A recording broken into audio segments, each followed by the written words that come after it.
music. Oh, You know, much like buildings, text, especially informational, only 3 minutes. Tell me what you think about it. have to be structurally sound. And this goes along with what you said. They'll fall over. You feel me? Yeah. Let's get it. Let's go. When you read informational text, to see the pattern and the way that it's written, oh yes. There are 5 main structures you can check. From the structure and they get less complex. Let's flex and break down all 5. Follow me. The text structure, mastermind. This first text structure is called description. It describes the topic and its characteristics. You'll see such as and, for example, and details and adjectives like in this sample. The famous leaning tower of Pisa is located in Italy. Mamma mia! It stands over 180 feet tall, tilted 4 degrees like it's starting to fall. That's description. The author describes the tower, so you have the image in your mind. Now peep this. The structure called sequence. It gives events way back to most recent. The structure began in 1173, but it was halted when war was decreed.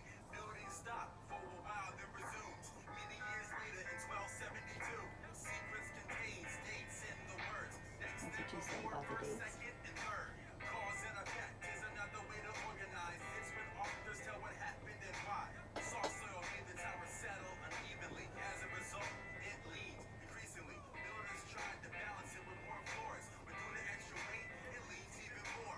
Words like because, since, if, then, due to mean the cause and effect is coming right to you. In text, I find description. I find sequence, cause, and effect. You can compare and contrast all day, all day. There's a problem and solution, I bet. In text, I find description. I find sequence, cause, and effect. You can compare and contrast all day, all day. There's a problem and solution, I bet. If you heard the hook, you already know. There's 2 more text structures to go. Sometimes the author introduces a problem and then explains how somebody solved it. The tower leans more with each passing century. The tilt increased to more than 5 degrees. The people feared it would collapse into ruins. Now we know the problem. What's the solution? Earth was removed from under the monument, and weights were added to balance out the top of it. They corrected the lean at least a little bit. That's problem and solution, not a riddle, kid. Just look out for the words involved. Since question, problem, solution, and solve. I got another text, you don't have to ask. And its text structure, compare and contrast. It explains how things are different and the same with the words in bold I'm about to say. Both the Tower of Pisa's construction and the Washington Monument saw destruction. The Washington Monument, named after George, had construction paused for the Civil War.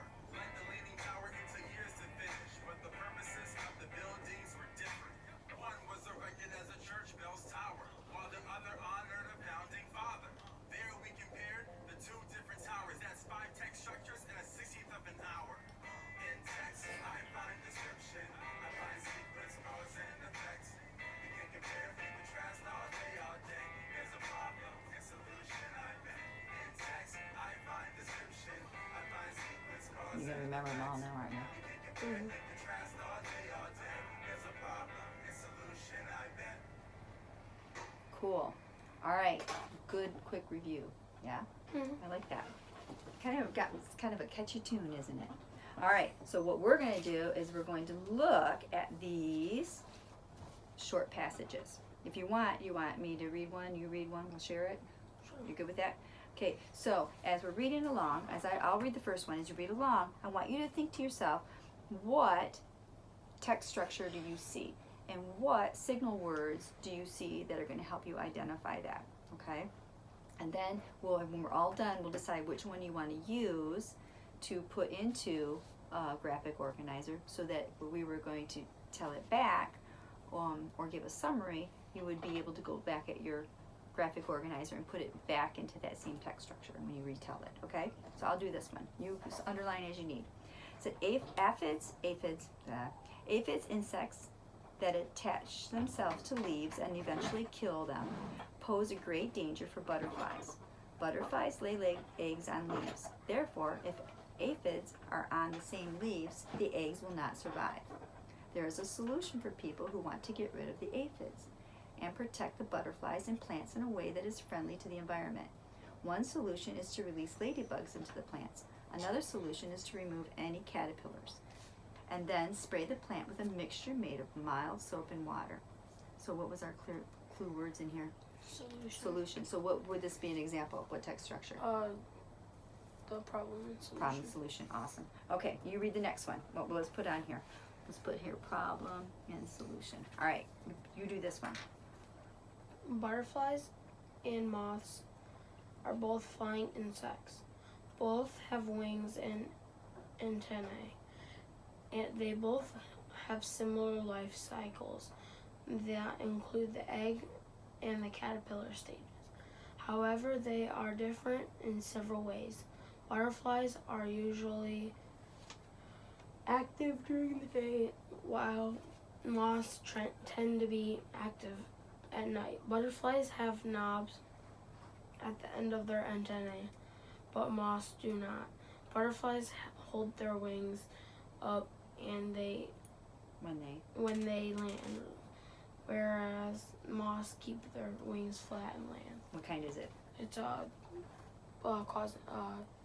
compare and contrast. And what were there were some words that you saw in there that made you think that? Similar. Okay.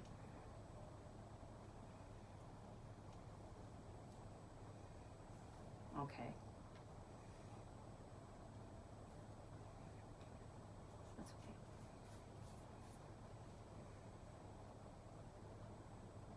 I think those were right there, right? Mhm. So they actually used the word similar and different. It was the easy one to do. Compare and contrast. All right, I'm on the next one. You ready? All right. Butterflies have one of the most interesting life cycles of all insects. It begins when a butterfly attaches an egg to a leaf.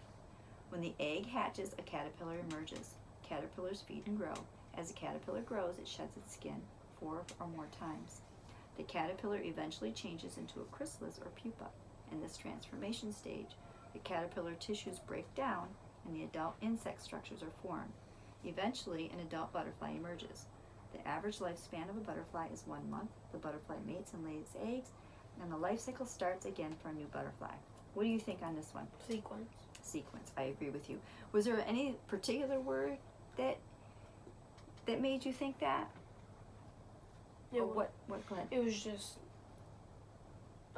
explaining the butterfly's life cycle.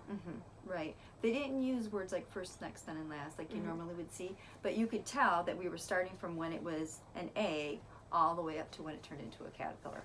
So sequence. Good job. So if we were going to retell this one, we would tell it obviously in the same sequence. All right. You want to do the next one? Monarch butterflies are the only insects to migrate to a warmer location, 2,500 miles away each fall, and then return to their original homes when the warmer spring weather returns. They migrate for 2 reasons. First, they cannot survive through the freezing weather that covers many parts of the United States in the winter, so they have to go south. When cold winter begins, also, their wintering location, usually in Mexico, does not grow the food plants that the caterpillar needs. So the spring generation of butterflies cannot stay in Mexico. They return north, where the plants they need are plentiful. What do you think on this one? This one's a little bit tricky.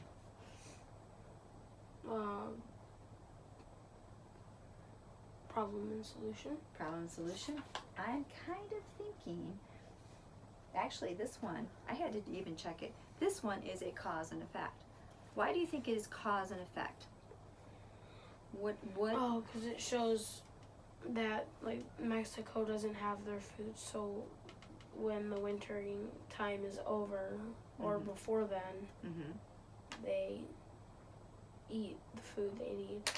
Okay, so when you look at this one, it says that they're the only insects to migrate to a warmer location, okay? So it says they migrate for 2 reasons. So this is the cause. First, the freezing weather, right? So that causes them to have to go down. But then, when they get down there, they have to migrate back north because they do not have The food. So this is actually a cause and effect. This is a tricky one, right? That's a very tricky one. Okay, last one. I'm going to read it and you're going to tell me what it is. I think this won't be great. Monarch butterflies are considered the king of butterflies, hence the name monarch. Monarch butterflies are orange and black with white spots appearing on the areas of black. Monarch butterflies are poisonous to frogs, birds, mice, and lizards. A male monarch butterfly has a black spot on each hind wing. The female monarch does not have this spot. Monarchs eat milkweed and nectar from flowers. Which one? Description. Description. Awesome. Okay. Cool. So again, the tricky ones. So we can identify that through both times we went through things, that's kind of like the trickiest of all, and that was what we would focus on. Which one do you want to fill out a thing for? Which one do you think? Description. Description? All right, so if we're going to do description, we're going to use our web. All right, so what would you put in the middle of this?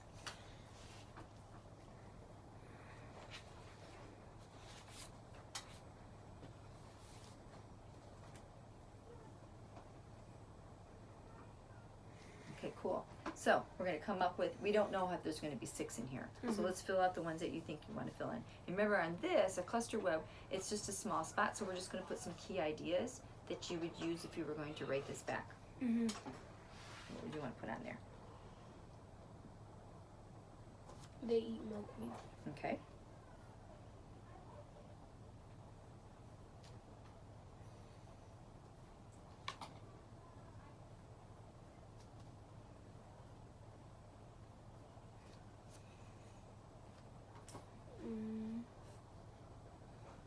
The butterflies are poisonous to Okay. frogs, Okay. birds, and mice. Can we just write that they're poisonous? Mm-hmm. Okay.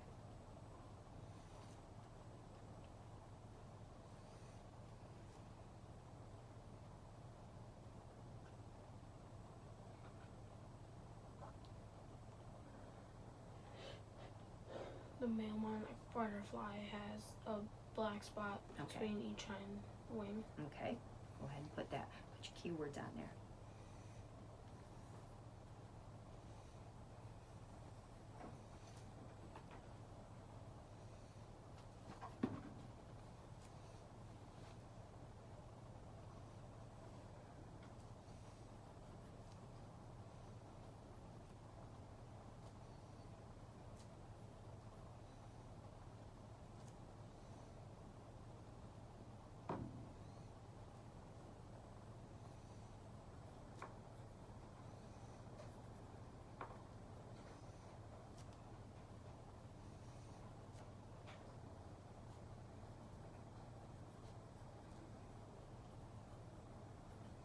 Okay.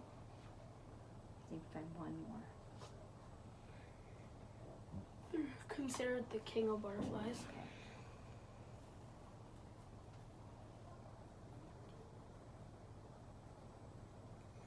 So when you're reading something like this and you can tell that it's descriptive, you're going to know that that's what you're going to be looking for is descriptive things, right? So if you're reading something that is a problem solution and you already can identify that that was the rating is going to be the structure, then you know that if you find the problem, you need to look for the solution, okay? Mhm. So all of these will help you in understanding and comprehending what you're reading, right? Mhm. Okay. All right. So we would use something like this to rewrite back, or even if you had to, let's say you had to give a summary to your teacher orally, you could use this to say, okay, this was about monarch butterflies, and then go back and put these things in that were important details. Mhm. Okay. Couple more things. We're just going to switch up through because I know we're running out of time. So, just out of curiosity, if you were going to, your teacher said, okay, I'm going to have you do a writing, and this is what it's going to be. What text structure would you use? It says to show the similarities and difference between sharks and dolphins. What would you use? Which of these text structures would you use? The compare and contrast. Compare and contrast. Awesome. To explain the life cycle of a flying squirrel, what would you use? To explain the life cycle of a flying squirrel. What do you think? Oh. Awesome. Okay, to describe what happens to teeth if you eat too much sugar. Awesome. To explain the need for alternative energy forms and how wind turbines can help. Okay. I think that one, I think I would do that one too. Or it could even be this one, problem and solution. And then the last one that I want you to do. To look at a polar bear's physical features, its food preferences, and its habitat. Awesome. See? You got this down, man. I got no problems. All right. So, I'm not going to put this on the video, but I want to do this for you just to see if you